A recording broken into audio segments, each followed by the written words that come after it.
सदगुरु कहते हैं कि दुनिया खत्म होने वाली है क्योंकि दुनिया की सबसे इंपॉर्टेंट चीज मर रही है और वो है soil.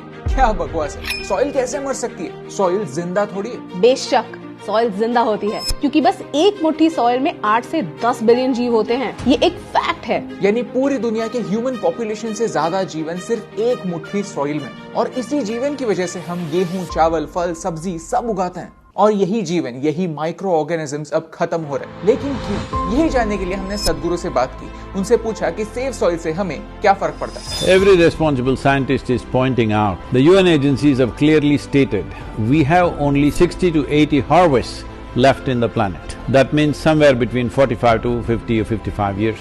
After that, we don't have the ability to grow food on the land because there is no nutrient in the soil. 27,000 species of microbes are going extinct per year. If it goes at this rate, in about 30 to 40 years, we will reach a point where we cannot grow food, and if we try to regenerate the soil at that time, it will take 150 to 200 years. That means death.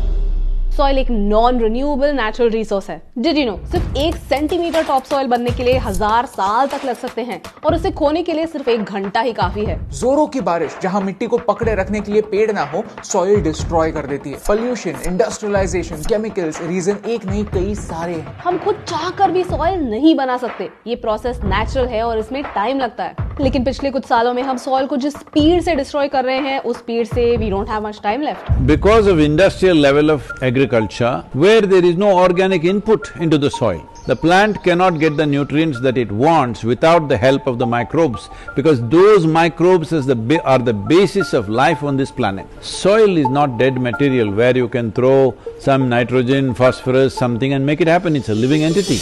Interstellar movie आपने देखी होगी, वहां भी कुछ ऐसे ही problem को predict किया है, जहां हम एज ह्यूमंस इस मिट्टी को इतना डिस्ट्रॉय कर देते हैं कि कौन छोड़कर कुछ भी उगा ही नहीं पाते। यूएन कहता है कि हम हर 5 सेकंड्स में एक फुटबॉल के मैदान जितनी सॉइल डिस्ट्रॉय कर रहे हैं। इंडस्ट्रियल फार्मिंग, एक हद से ज्यादा केमिकल्स का इस्तेमाल, पोल्यूशन, वन बाय वन हम उसी चीज को मार रहे हैं जो हमें जीने का मौका देती है। पहले के जमाने में हम क्रॉप रोटेशन करते थे, जिससे सॉइल को रिकवर होने का मौका मिलता था, क्योंकि किसान स्मार्टली अपने क्रॉप सिलेक्ट करते थे।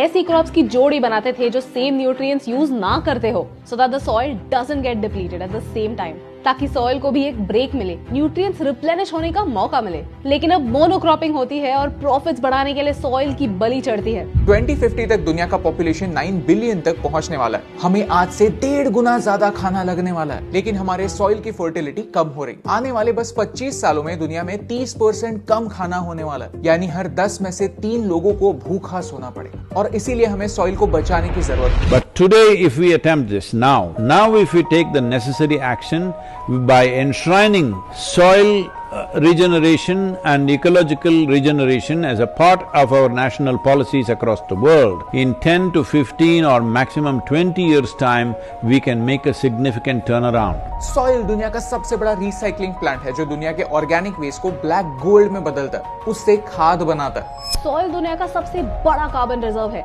यानी ग्लोबल वार्मिंग रोकने के लिए सॉइल बहुत इंपॉर्टेंट है। हेल्दी सॉइल पानी पकड़े रहता है, फ्लडिंग होने से बचाता है। सॉइल ग्रीडी नहीं है, उसे जितना पानी लगता है वो उतना ही पानी एब्जॉर्ब करता है और बाकी का पानी ग्राउंड वाटर बन जाता है, जो आने वाली जनरेशंस के लिए एक वाटर बैंक बन जाता है। सॉइल एक कंप्लीट इकोसिस्टम है। So I am 65 years of age and now I am riding 30,000 kilometers from London to Kaveri Basin. You know, 30,000 kilometers is not a joyride, but I am doing this because I want people to understand it's that urgent. लेकिन उससे क्या फर्क पड़ता है? इस सफर में सदगुरु दुनिया के उन तमाम इम्पोर्टेंट लीडर से मिलेंगे और उन्हें सॉइल का इम्पोर्टेंस समझाएंगे ताकि पॉलिसी लेवल पर चेंजेस आ सकें। People are saying, oh, why should you do this? I'm saying, why would you not do it? I'm asking. तो सदगुरु आपसे क्या चाहते हैं कि आप सॉइल के बारे में बात करें। #SaveSoil के साथ सॉइल के बारे में एक फैक्ट शेयर करें। From March 21st for 100 days, everybody should talk about soil for 100 days.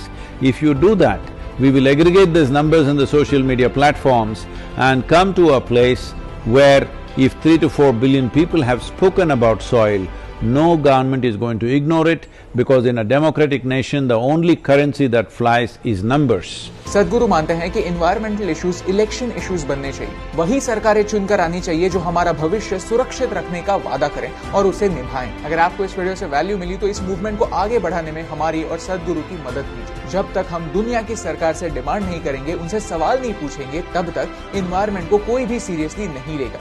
और यही इंपॉर्टेंट बात आप तक पहुंचाने से मुझे फर्क पड़ता है।